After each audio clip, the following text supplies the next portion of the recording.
guys, welcome back to my channel. So today I'm gonna make a video about Brody's went to the veterinary for the first time and the last time that we went. So here we go. So guys, sakay kami ng motorcycle going to the port, and look how small he was in the first time that we were going to go to the veterinary, and his color was just only dark chocolate. Look at that, right? And so tiny back then. Yung pogi niya, di ba guys? Pogi-pogi. So ayan, gusto lang yun dyan sa gilid. Nakadamit pa yan guys. Buti nilang hindi masyadong malaking alon.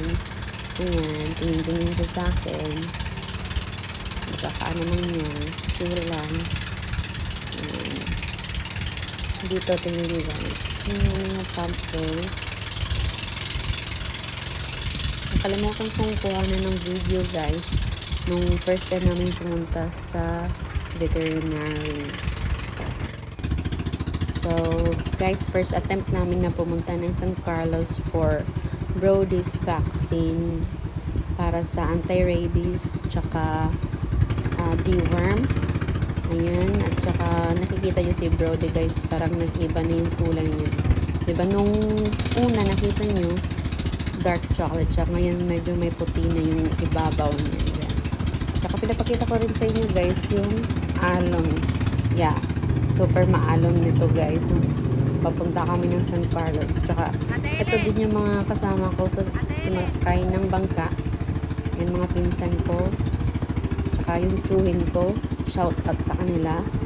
Hello. Ayun. Yan.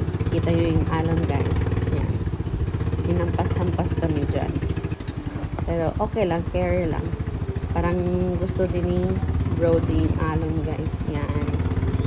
Chill lang siya guys. Gusto niyo makita din yung dagat. Yan. Pero hinawakan ko siya na mabuti guys. Baka mahulog. No?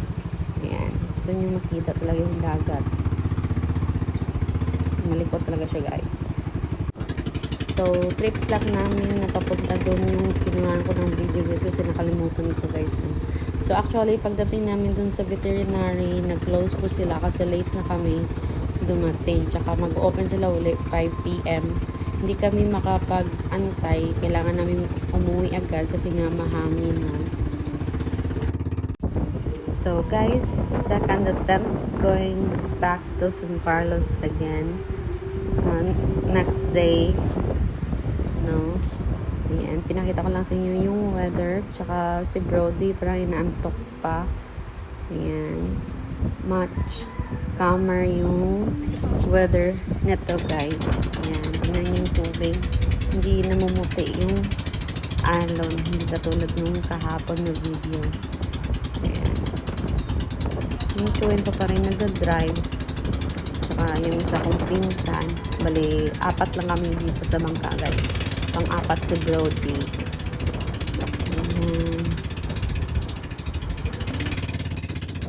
Yan, kung napapansin nyo yung kulay ni Brody guys, yan. Parang medyo may puti na yung dulo. Hindi kagaya ng una. Ayan. Mas okay na yung alon niya guys kaysa yung kahapon. Stay still lang siya guys. Ayan.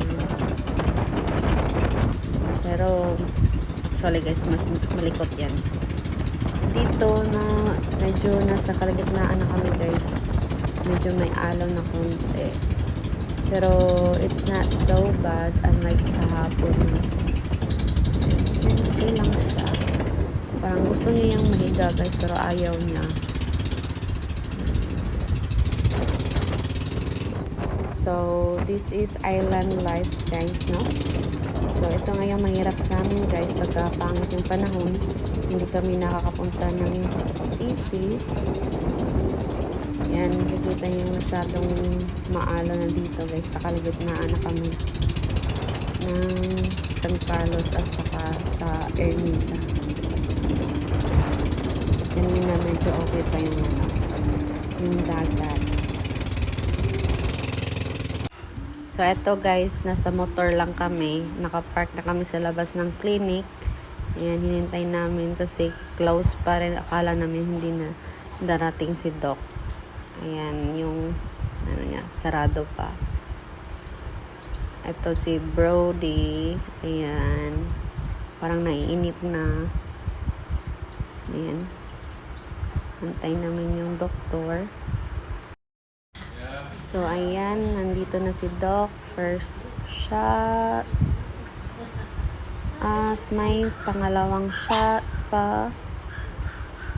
Wow.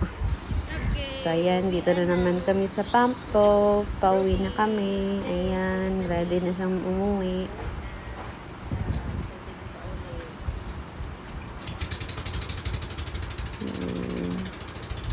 Pakita ko lang sa inyo guys, yung view ng fish port sa amin. Ayan.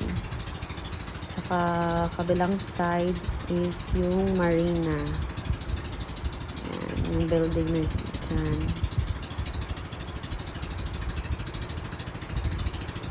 Palabas na kami. Yung likot-likot pa rin Brody.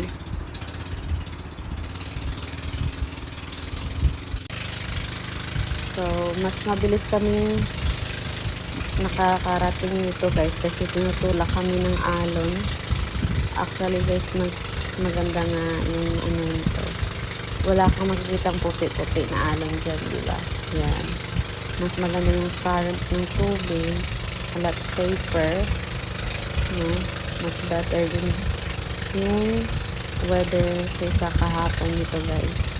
So that's all for today's video guys. Thanks for watching. Bye for now.